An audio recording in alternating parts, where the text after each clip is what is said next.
All right, we're just jumping right into it. Just got done doing a half hour on toxic fans. I got the juices flowing. Let's pick her up. Part three, Mark Passio's Natural Law Seminar. Uh, this has been a ride. Enjoying it, that's for sure. So we ended before the dinner break. I hope everyone enjoyed their dinner. At the concept that if there is no victim, if no actual wrongdoing has taken place resulting in harm to someone else, there is no crime. And many people are, being jailed for victimless crimes that they've actually never actually harmed another being, and yet their freedom has been taken away. Another aspect about this concept of the difference between right and wrong behavior is we have to understand that there is no such thing as the ability to delegate a wrong to someone else. No one can say to someone, you may harm him, unchallenged or unaccosted, okay? That you're allowed to do that morally, okay? No more than anybody can say a group of people may commit a wrongdoing and they have the moral right to commit it, to commit that wrongdoing. There's no such thing as that, okay? So this is what many people who believe in things like government believe in, that we can delegate to a group of people who are calling themselves a government something that is not a right and agree, all come together and agree upon, they now possess this right. Rights can't be granted by human beings to other human beings. Everybody is born with the same rights because rights don't come from human beings. Rights, like the laws of nature, come from the creator of the universe. They don't come from human beings. Human beings don't make up what right and wrong are. Right and wrong are inherent to creation and are up to us to discover and recognize what they are and then live in accordance with those principles. So if a specific action is not a right for any individual, that action cannot be, quote, delegated, granted, or licensed to any other individual or group and magically called a right. It does not become a right. If it's wrong, it remains a wrong, no matter how many people. Privileges. They grant you privileges. They're not rights. Believe they can do it or delegate it or otherwise. Similarly, a right can't be turned into a wrong. If it's a right and you're not harming somebody by doing it, somebody can't magically say, well, that's a wrong and you're not allowed to do that. And yet we have things that go right hand in hand with that, and it's called government. Force. An action that is a wrong would forever remain a wrong under natural law. So how do we know what rights are? Part of knowing rights is understand that natural law, the difference between right and wrong, always holds true regardless of a population's belief system. Like natural law being in effect, the difference between right and wrong are not dependent on anybody's belief. They are eternal truths that need to be understood. So this means it does not matter how many people agree that a wrong can be turned into a right or that a right can be turned into a wrong. Such things can never be done in reality. We can believe we can do that and act like that, but in reality, it cannot actually be done. A right forever remains a right, a wrong forever remains a wrong. People can only believe that they can claim such reversals and that this will magically make it so. Unfortunately, most human beings erroneously believe that it is morally possible for them to create and delegate rights, quote unquote, which do not exist, or to take away actual rights from people which do exist. They believe we can do that. So when in doubt as to whether an action is or is not in harmony with natural law, the visualization exercise that I always ask people to do is to imagine a scenario of a planet, a world, where there is only two people, where only two people exist on an entire planet, okay? If the behavior in that circumstance, in that visualized instance, is either a right or a wrong in that instance, it remains a right or a wrong in any size population, regardless of how many people may believe otherwise. Okay? So if a right is a right for one person to do toward another. Now, we came from the toxic fan experience, and it's funny because they do have, they can say that, but I think we also can check them.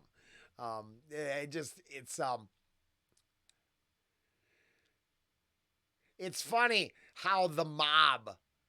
I'm really thinking about the mob in regards to all this, and how, regardless of population size, but the problem is the mob grows as, with the population size, and uh,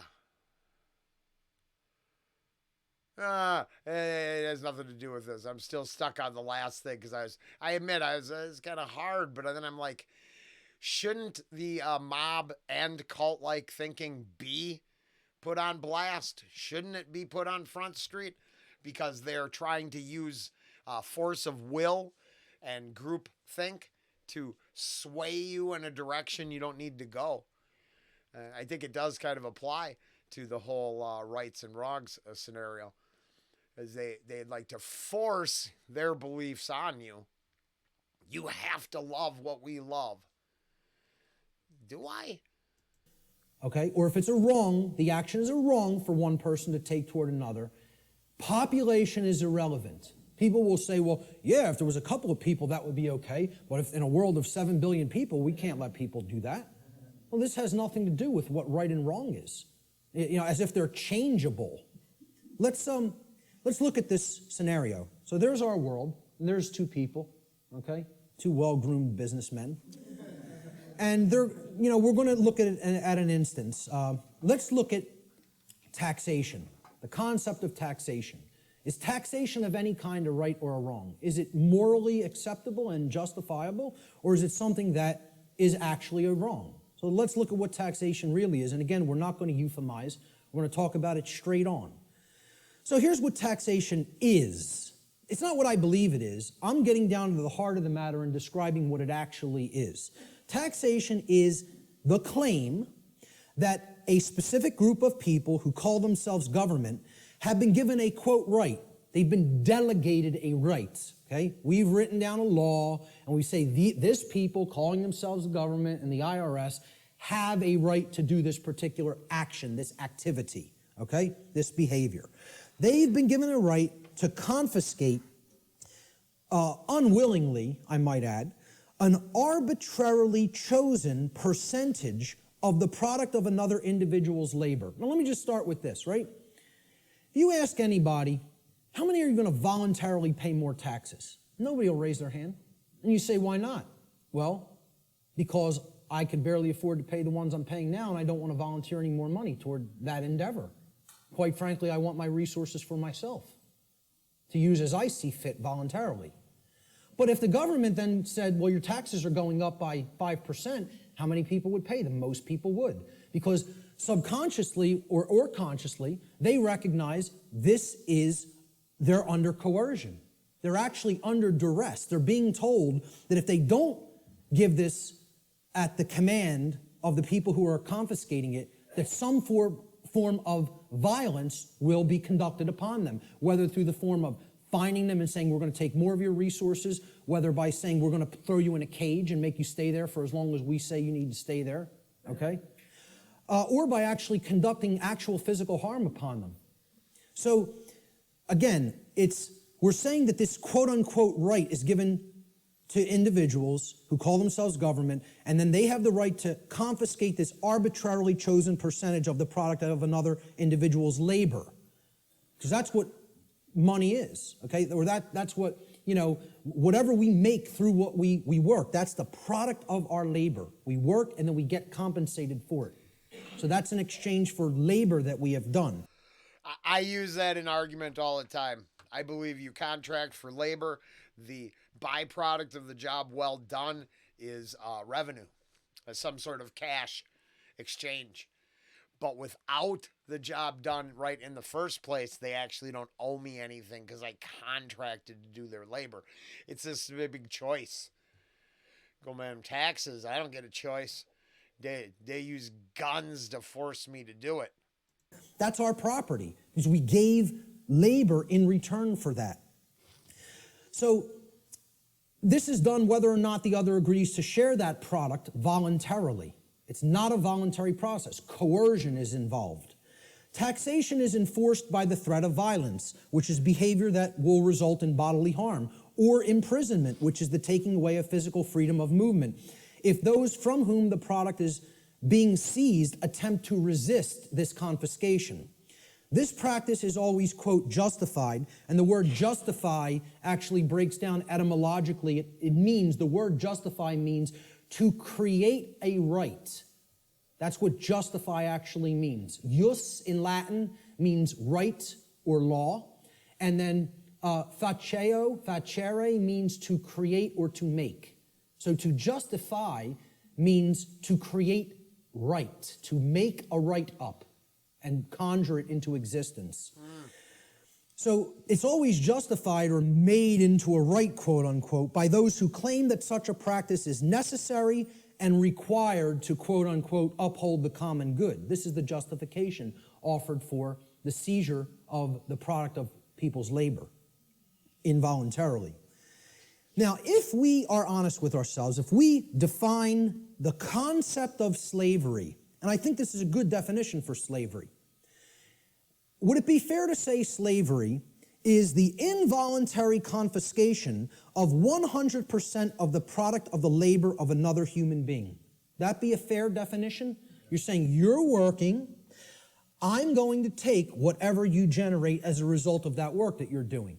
It doesn't belong to you. The product of your labor doesn't belong to you. All of it belongs to me. So you work for me. I take everything that you have been able to amass or create through the labor that you have done. I think everybody here would agree that's slavery. That's as good as a definition of slavery as you're probably going to get. I mean, we can come up with some other definitions that involve coercion and physically shackling and keeping people. But if we really are honest with ourselves, what is the purpose of slavery to begin with is to make others work for free and then take all of the product of the labor. That's what slavery was conducted for. Okay? That's what your Tesla robot or Chinese knockoff version of that shit's going to be. It's a robo-slave. It's not your helper. It's not your friend. You want a servant. Admit it. Admit it when you go buy it. You want yourself a slave. I don't care if I had the money and having a robot fucking scrub my toilet. Bullshit. I can clean up after myself because I'm a fucking fully functional human being. And there's no part of me who should escape the minor details of life that make it real. I shouldn't be able to just pay my way out of that shit because I don't like it. The fact that people don't like that stuff is why they can't function in society. They put themselves above having to clean up after themselves. I feel the same way about having insurance. Takes away all personal responsibility and has created a bunch of human, just dinks. We got insurance. Everything's okay. How about being responsible and not doing the stupid shit in the first place?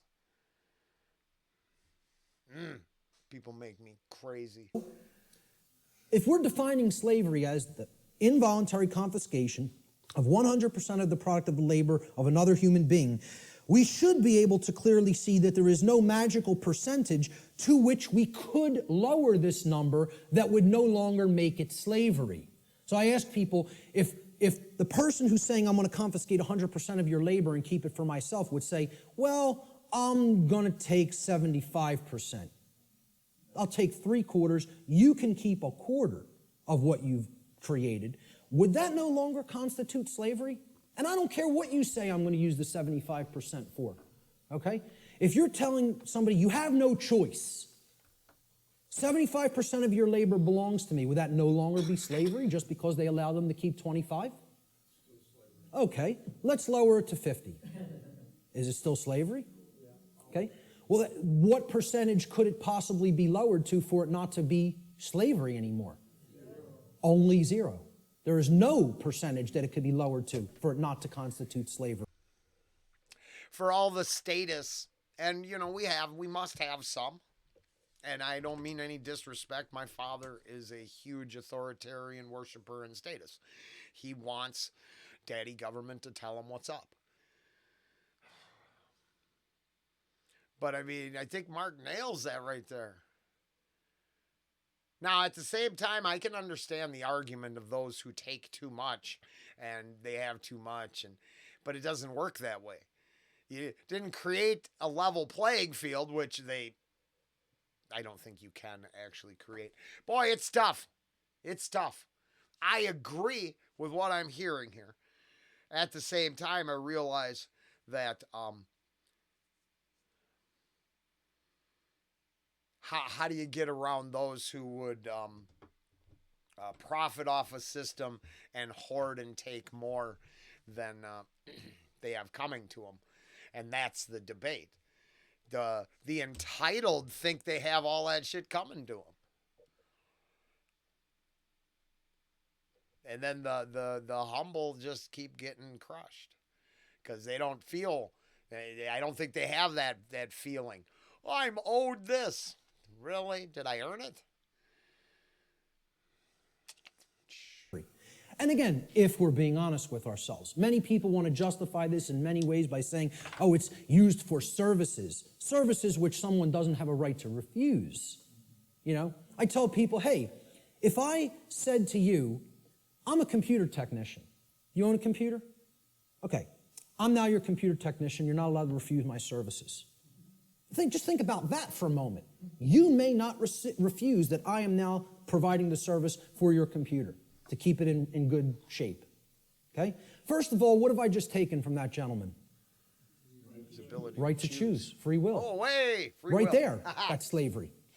I don't even have to keep going and say, hey, if you refuse, or if you, whether you want or don't want my computer services, I'm now your technician, and I need $200 every year.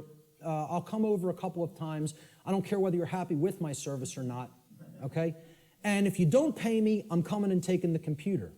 Now, is that really your property if you're living under that kind of duress? Or am I just a violent criminal who's saying I'm going to steal your stuff if you don't give me what I say? I'm holding you under extortion. That's duress. That's called duress. It means I am threatening violence unto the person unless they conform to my will. And that's what we're all held. Did you hear that? We better hear that again. Duress. That's called duress. It means I am threatening violence unto the person unless they conform to my will. And that's what we're all held under. Yeah, Swifties hold anyone critical of her music under a state of fear because they will come out of the woodwork and hurt you. I just learned that, right? Oh my God, it doesn't matter if it's Swifties or the government. Turns out huge mobs of like-minded individuals are planning on crushing you on the regular if you disagree with them. That's sad. Held under duress. All forms of taxation are duress. It is a master class telling people you have no right to refuse the arbitrarily set confiscation of your labor that I deem is going to be necessary for what I say it's necessary for. So how could you possibly claim that your home belongs to you if you're paying something called a property tax? That somebody is saying, for the services we provide in this community, you must pay us this percentage, and if you... Now, I think one of the arguments, I'm not trying to counteract, I agree. But without the system in place, your property would have to be defended by you at all times. And the system in place is what keeps the barbarian hordes from ransacking villages left and right. Now, I'm just saying, there is that problem that the closer we get to true freedom, the closer we would be in a constant state of conflict for those who don't follow natural law and only covet that thing that they can take, not earn.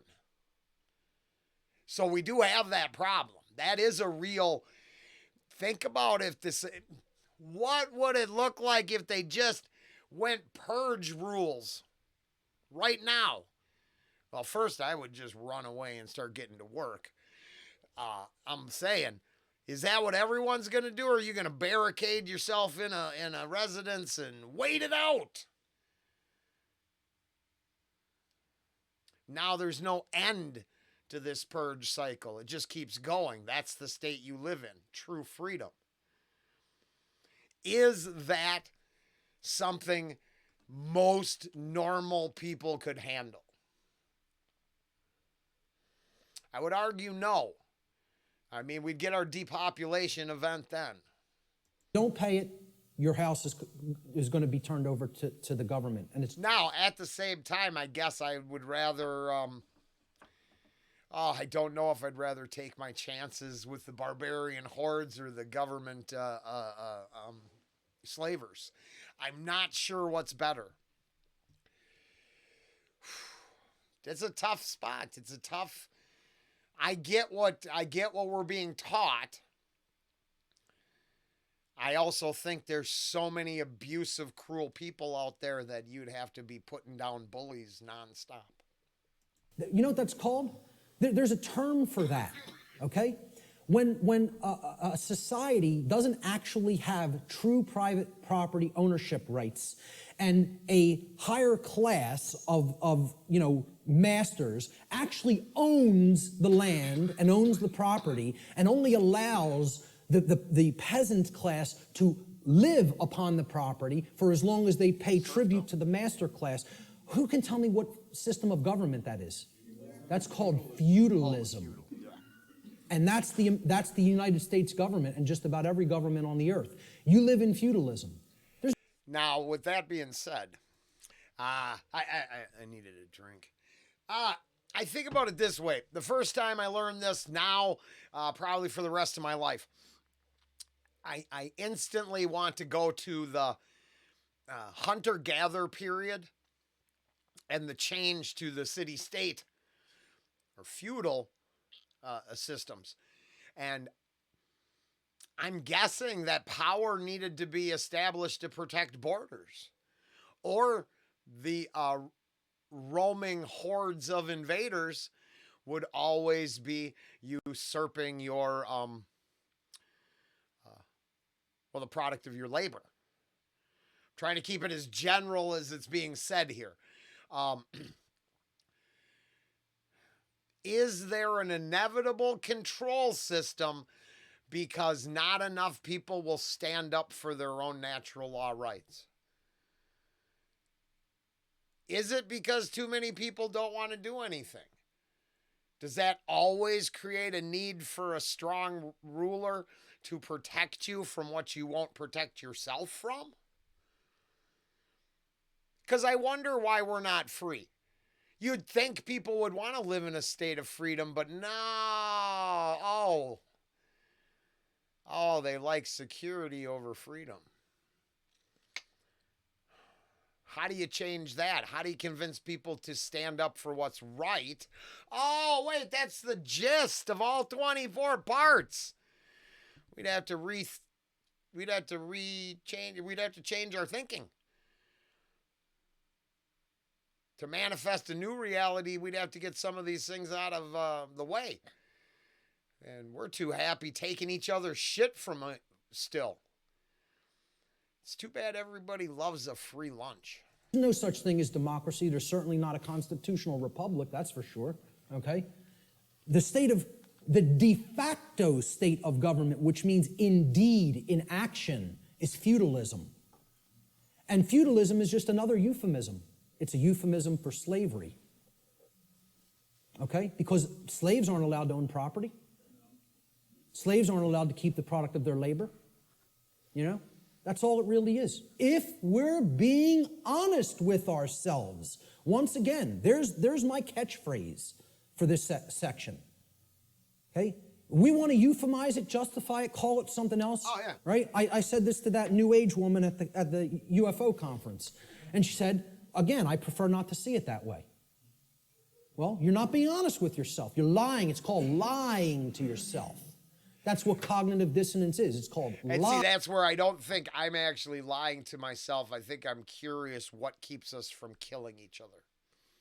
I'm curious what keeps us from taking each other's shit. Because that seems to be the stumbling block that we have. Our covetous nature. Lying to yourself. Okay? So, If we're being honest with ourselves, taxation's merely a euphemism for theft, violence, and slavery, the practices upon which it is actually based. And since no individual anywhere on earth has the right to claim ownership of the product of another's labor, such behavior can never be, quote, delegated to a group of people and called a right.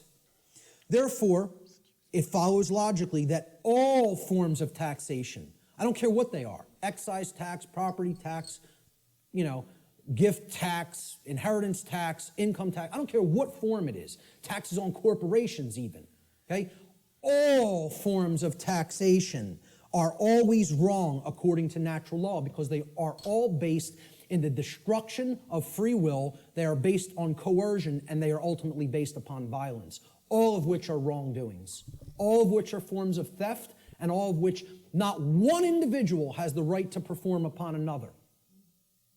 And this is what people want to justify and believe can be magically turned into a right, just because they want to euphemize it and call it taxation. Let's look at another example.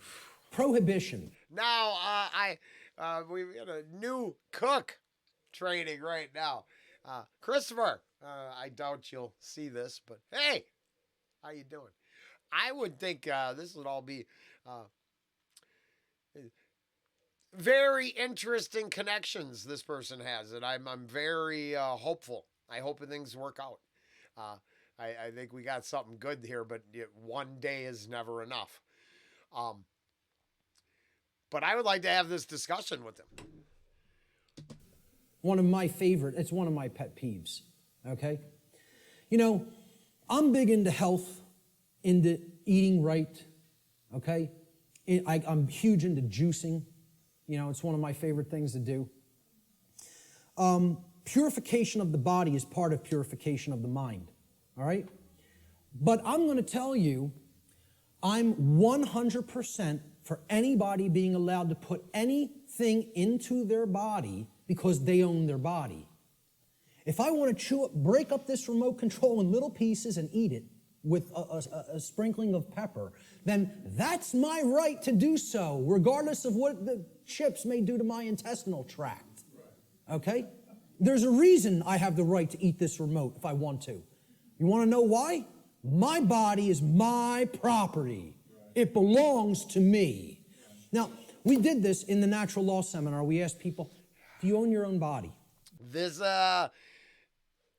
is where it breaks down, doesn't it, for some in the current timeline. Life issues, health. I'm a chain-smoking fool. It's probably doing myself harm. But I still... See, it's tough. Oh, no, I believe I have the right to do what I'm doing, even though it's highly regulated and enslaved by the system.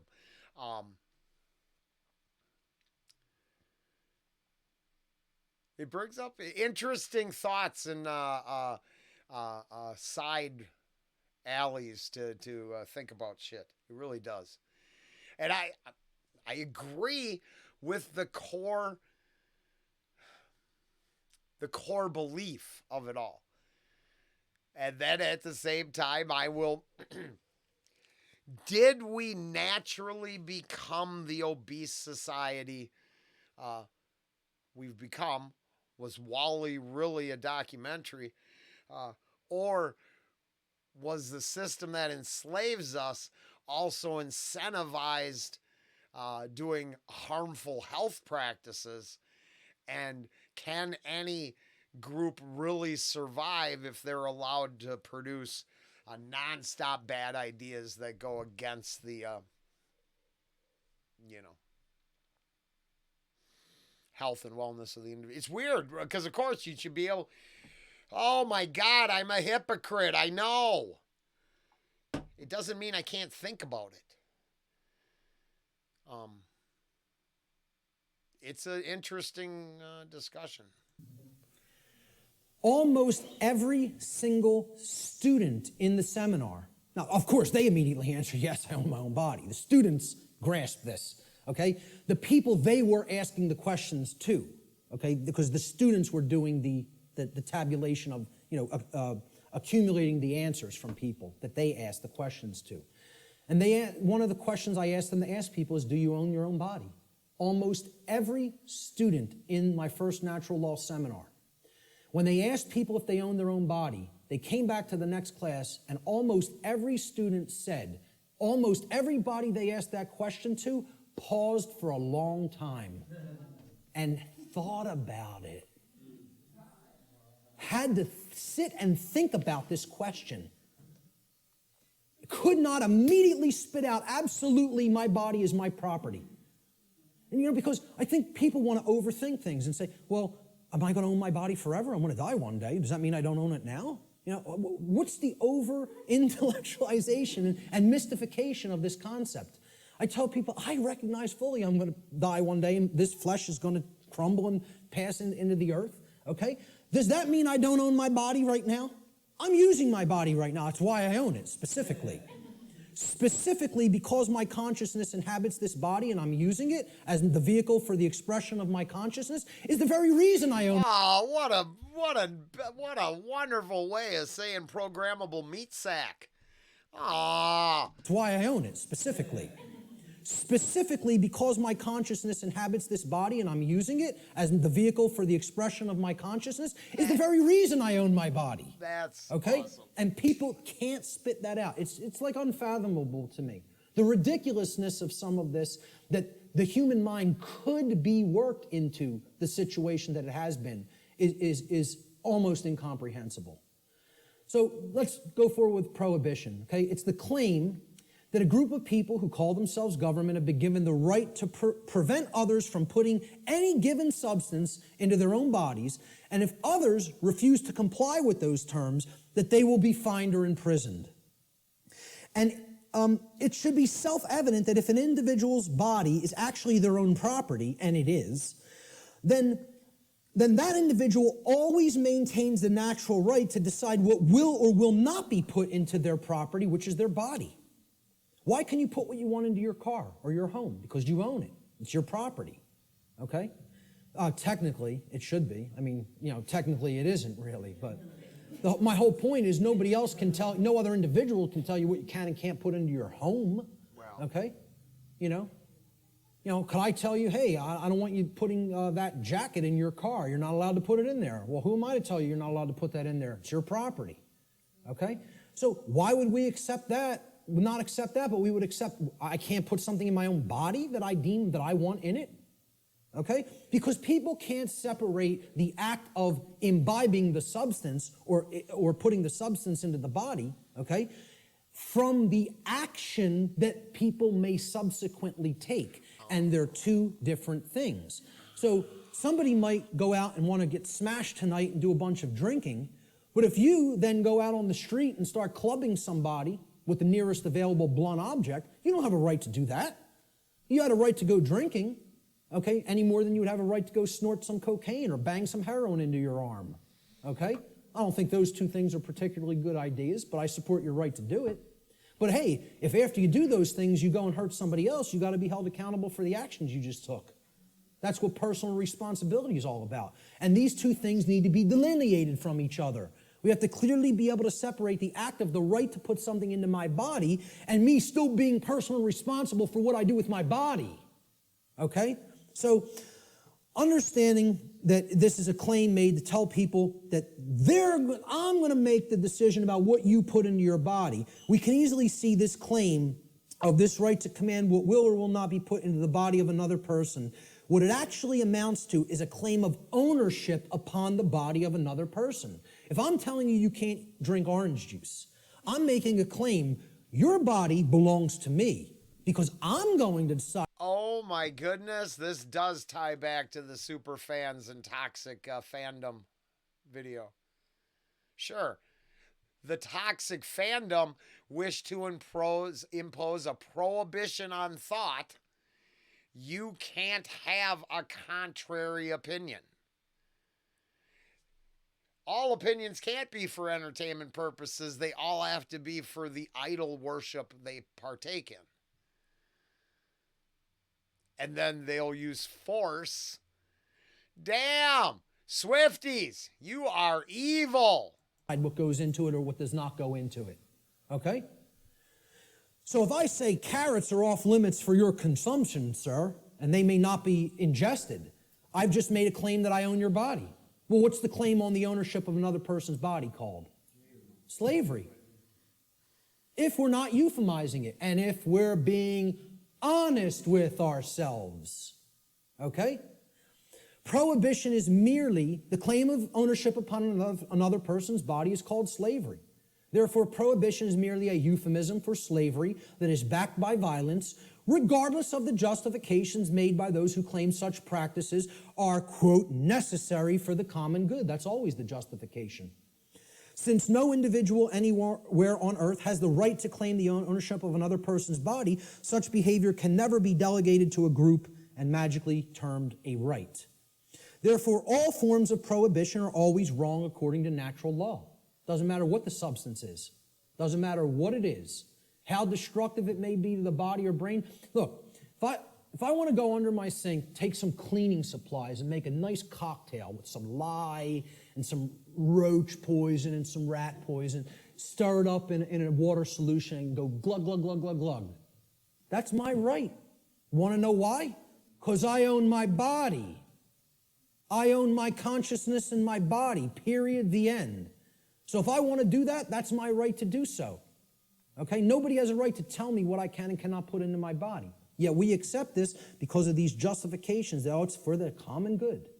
Forget what rights are. You know, it's for the common good. Okay, my understanding, yeah. It does. I think it all comes down to something from a different perspective for me to understand it. But a society that needs to put the baby on the bucket icon, don't let your baby drown in this bucket, has completely enslaved its mind because the consequences, unfortunately, the consequences of people who will not obey the natural law and let things like that happen, that pain and suffering should be the learning mechanism. We don't need protection against lawsuits mechanisms. We need to learn from our mistake mechanisms so we change our behaviors. And it being we're in, trying to figure out how to manifest a new reality every now and then.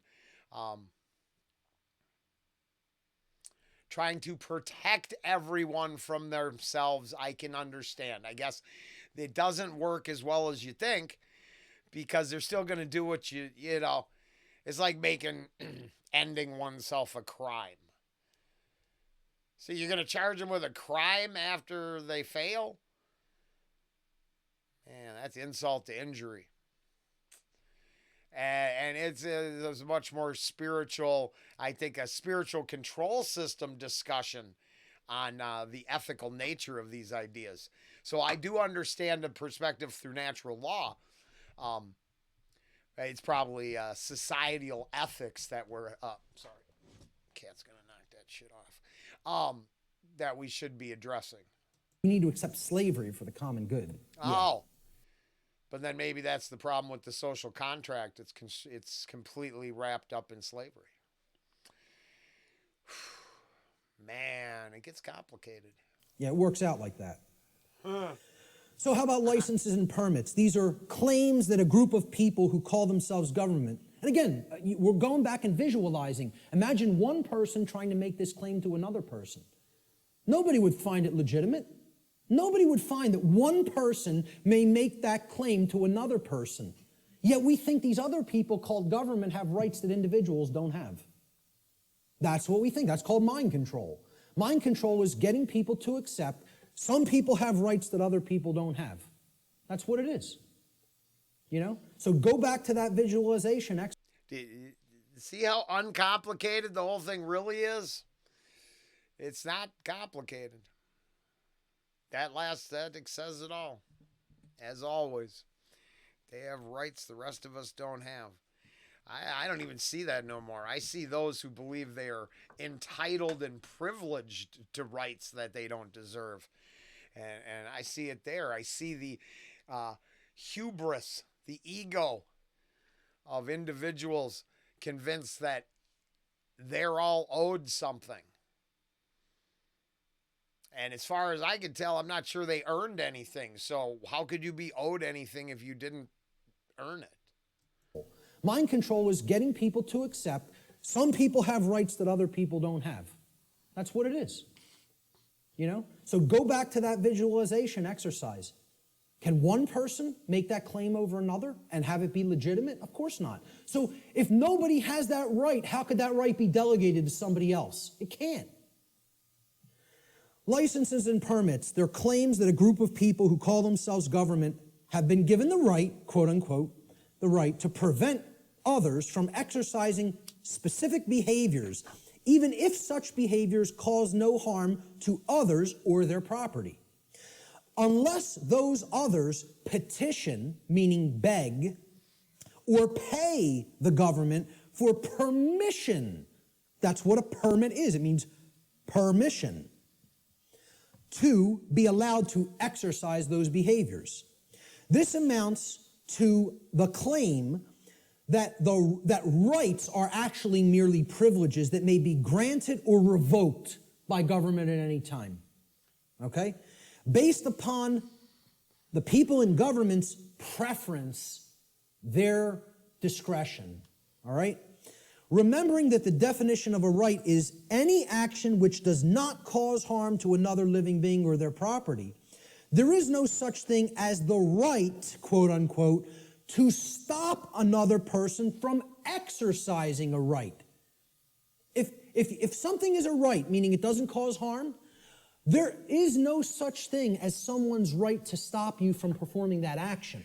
Now, because the whole thing has been filtered through myself, I think there's an argument here.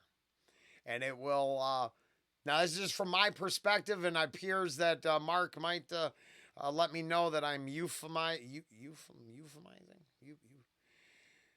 I'm lying to myself. But I would use the beginning of flight and the barnstorming era of flight as my example. Because natural law, harm is where the licenses and permits eventually have to come in, and it's the mob, not the government. The government imposes it, but the mob demands it. Because the barnstormer eventually did so many crazy things and killed so many people that weren't just the pilot in the plane, right? The early years of automotive, of cars, transitional technology periods where early adapters cause massive harm to others by their inability to, let's say, perform actions within the social contract. I can fly through your open barn doors because I'm a great pilot, but then I crash, I blow up your barn, and I kill all your animals. Eventually, the mob demands them to regulate flight, and you can no longer go and dive into people's backyards. Now, according to this discussion, that's somehow a form of slavery. Oof, I get it. But then once again, we revert back to then otherwise we live in a world where the elites and the mega consumers can kill us at random, and that as long as they can afford to pay for it, who cares? Or do we allow to take revenge and we're just back and forth bashing each other's melons and with rocks again? I don't, right? I don't know. Certain things had to be regulated or they run amok.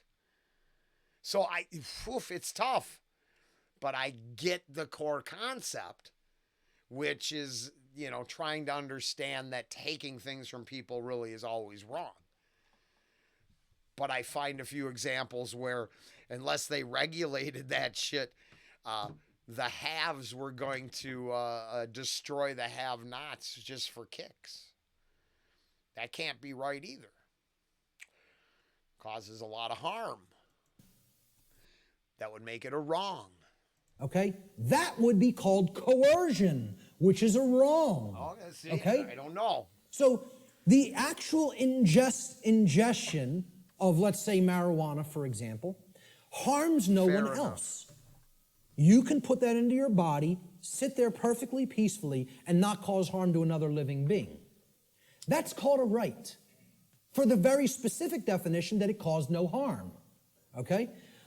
I would not have the right to tell another individual, you may not do that action. That would be a wrongdoing. Well, it's the same thing for something when it comes to licenses and permits. You're telling people, hey, if you pay me $50, I'll let you smoke that marijuana without doing violence to you, unless I change my mind, and then I won't give you a permit. I'll just say, hey, you're not allowed to do that. Even something that is a right, like assembling and speaking, like what was done in the state of Pennsylvania a few years ago when the G20 visited it in the city of Pittsburgh, okay? The city telling people, we have revoked the right to assemble and speak and petition for grievances. You don't have the right to come and speak. No protests will be tolerated, or we'll hit you with sound and water cannons, you know? And people just... Now, to set this in a better context, this is back almost pre-Occupy, when the protests were looking in the right direction for a short bit. Let's be honest, they were infiltrated by activists, drug dens, rape tents, and otherwise just horrible anarchists, but not good, do no harm anarchists, take over movements and destroy. It was always going to be to destroy a movement that would help the country and prop up a movement that will burn down the country. And it's a shame that now that's visible. When back then, I was on this side. I was still trying to get out there. A little marching in the street felt right. And it turns out bringing my gas can and matches never seemed to be part of it. And now it's a whole nother year. It's like a war. Not what the propaganda images show us. The aftermath of the events is what we really have to address now. And it's crazy. Laid down and accepted it. The whole city of Pittsburgh. You know, because, we're going to go and ask them for a permit. And they just said no. Nope, you don't have that right anymore. We find you on the street, you're getting blasted with a sound cannon and deafened. Some people went permanently deaf. Permanently deaf. Lost their hearing from what happened in Pittsburgh, Pennsylvania. You see the stuff that was happening in, it wasn't Egypt, where they were hitting people with water cannons recently and killing some of them. It was in the Middle East somewhere. Turkey, correct. You know? Hitting people, some people died getting hit in the eye with such pressure it hits the brain. People dead from water cannons. They call these non-lethal weapons. Because they're telling you, you may not speak. You may not assemble. We're going to revoke that right, really. See, there is no right to stop someone from exercising a pre-existing right. That's you making the claim, I own your rights. That's what that's really doing. That's saying, I'm God, I get to grant what a right is or revoke what a right is at any given time. It's basically what it is. It amounts to someone claiming to be God. The claim over the rights of another person is called slavery. Even more so, it is the claim to be God, the claim that the rights of another flow from you. Therefore, licensing and permits are merely other euphemisms for slavery, regardless of the justifications made by those who claim such practices are, quote, necessary for the common good. I would be wrong. I'm supposed to let the crazy barnstormers kill all my sheep because they can afford a plane. It seems tough, though. That seems tough because it seems I would have a right to go destroy their plane before they destroyed my sheep. Or my barn or whatever. I am generalizing this whole discussion. I believe it would take a lot longer to explain. I believe that daredevils and risk takers always test the fabric of society, and then usually to a point where here it's like this: do all those bike gangs have a right to take over the public streets and keep everybody? Anybody who's been late and had reprimanded, aren't they causing harm? How is their gatherings a right? I guess because it bothers me, I'm wrong and I'm imposing will on wanting that to end. But I think about the victims, not the participants in the event. Aren't everyone else getting harmed? You know, it's like it's tough. It's tough.